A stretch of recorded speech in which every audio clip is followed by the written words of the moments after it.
Thank you, Mr. Speaker, and I yield back the balance of my time. The chair now recognizes the gentleman from New York, Mr. Espaillat, for 5 minutes.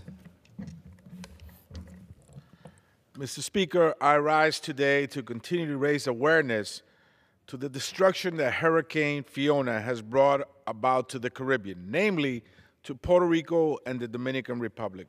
Let me start, Mr. Speaker, by saying that yesterday marked the 5th anniversary of Hurricane Maria, a natural disaster that left 3.5 million Americans without power and killed over 3,000 lives.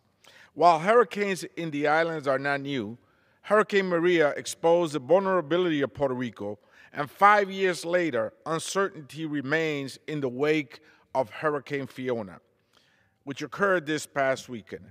100% blackout on the island when the hurricane landed. As of 10 a.m. yesterday, 73% of the island had no power. 60% of the island had no water.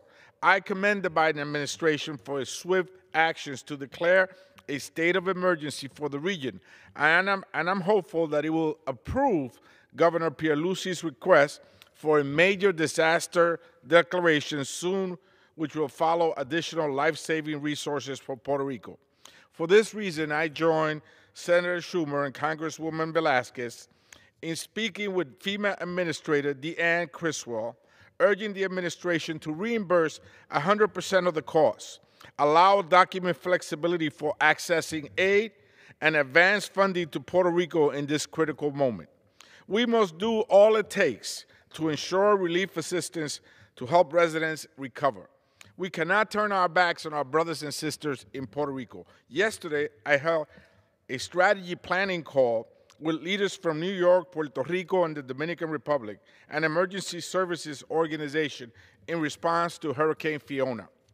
We have witnessed catastrophic devastation across Puerto Rico and the Dominican Republic, and it will require a multi-level government approach to ensure vital resources to the region in a timely manner. As of today, more than 1 million people in the Dominican Republic are without access to utility and shelter. At least 1 million people in the Dominican Republic have no access to running water. More than 700,000 homes and businesses have been left in the dark as they suffer power loss. Additionally, at least 3,000 homes were damaged or destroyed, and 4 bridges collapsed. The situation is dire, and we must do all we can to help the people of the Dominican Republic during this moment of crisis.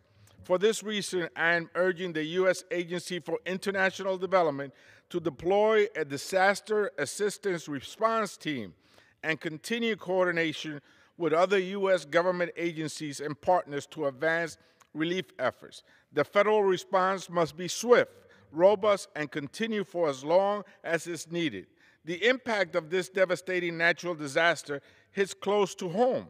As in my district, we have many folks in Washington Heights, in the Bronx, in El Barrio, and Harlem that have family members in Puerto Rico and the Dominican Republic who are in need of supplies and other disasters relief. My heart is with the people of the Caribbean, and we will continue to monitor this